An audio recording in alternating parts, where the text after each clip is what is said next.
You may be wondering, is it autism or just a speech delay? I'm Dr. Mary Barbera. I've been in the autism space for over 25 years. First, as a very confused, overwhelmed mom when my firstborn son, Lucas, started showing signs of a speech delay and then autism.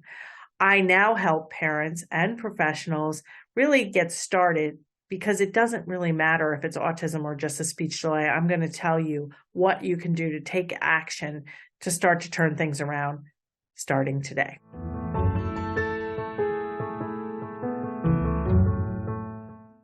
So first things first, many toddlers have speech delays, and sometimes those speech delays are signs of something bigger like autism or maybe signs of ADHD. There are currently very long waiting lists for an evaluation for autism. A lot of people tell me they're 9 months to 2 years, and that really is heartbreaking. One of the reasons that I have done all my work, I have 2 online courses. One of my online courses is for parents of toddlers and preschoolers and early intervention professionals who want to help kids with autism, but 50% of the members in that toddler course do not have an autism diagnosis. It is just a speech delay, at least when they start. So I really want to encourage you to check out the online courses, and also my book. Chapter 2 of my book has some signs of potential autism as well. So as I said, Lucas had a speech delay, but he also went to typical toddler preschool when he was little. When he was 2 years old, he went without a shadow, without a therapist. He did okay. He was just kind of a quiet kid that didn't care about toys. So it doesn't have to look really like severe autism for you to take action. And I really urge you to take action because there's a lot you can do. So one of the things, how I tell, if you brought me an 18-month or 2-year-old and you said, I'm worried about autism, here's the things I would look at. Now, as a registered nurse, a behavior analyst with a PhD, I cannot actually diagnose autism, but I have been trained in some valid tools such as the MChat, the ADOS, the STAT test. These are all tests that can help determine if a child has autism or not.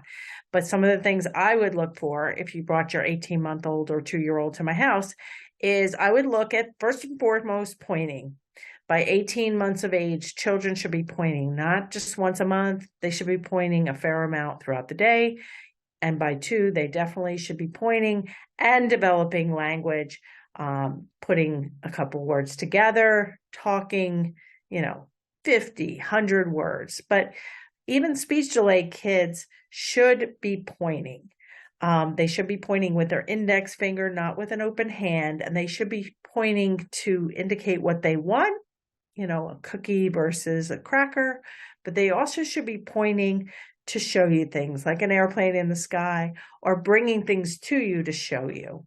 This is really important. That will develop naturally in kids without autism. And by 18 months or 2, you should be seeing a lot of pointing and showing. The other thing I would look at is imitation skills. Children learn through imitation. They learn language and play and all of their skills through imitation. And kids with autism tend not to imitate very well. I would also look at their understanding of language, not just what they're saying. Kids who are very quiet and speech delayed, they should be able to touch body parts on command by 18 months and by 2. They should be able to follow simple directions. Go get your shoes, throw this in the trash, those sorts of directions. And they should not have excessive tantrums when going from one activity to another. This can be, a language delay can cause communication frustration, that sort of thing. But if you have a child who's excessively tantruming, who's not understanding language, not using language, not imitating, that is more likely to be autism versus not autism. The other thing that I learned as I was writing my book, Turn Autism Around, is that being a picky eater and having feeding issues is actually one of the diagnostic factors of autism. So if you have a child who's not eating well, is not sleeping well, this could also go into a possible sign. Another big sign that maybe people don't talk about enough is loss of skills. If a child used to do sing-songy things, used to talk, but now doesn't, or used to imitate, but doesn't, used to wave, but now doesn't, this is an area to be concerned about. So the things you can do if you're worried about autism or speech delay, or you can do a few things.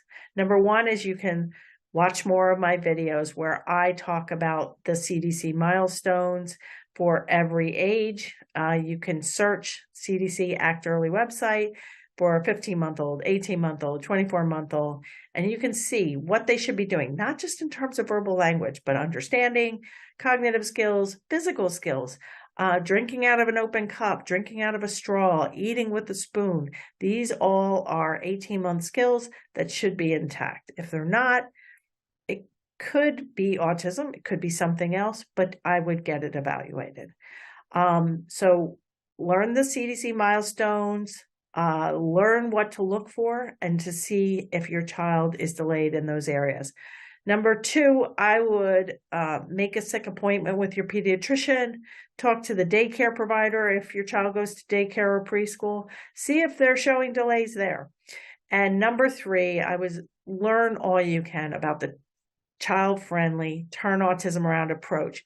The subtitle for my book is an action guide for parents of young children with early signs of autism. You don't have to wait 9 months to 2 years to get a diagnosis. Your child may never be diagnosed, but you can learn how to increase talking, decrease tantrums, improve picky eating, sleeping, potty training, going to the doctor's, dentist, haircuts without a fuss. All of this information can really be used for any child with any kind of delays or no delays at all, because it's all child friendly. So I encourage you to check out all of my resources and to attend a free online workshop at marybarbera.com/workshop. And I hope to see you in my course and community sometime soon.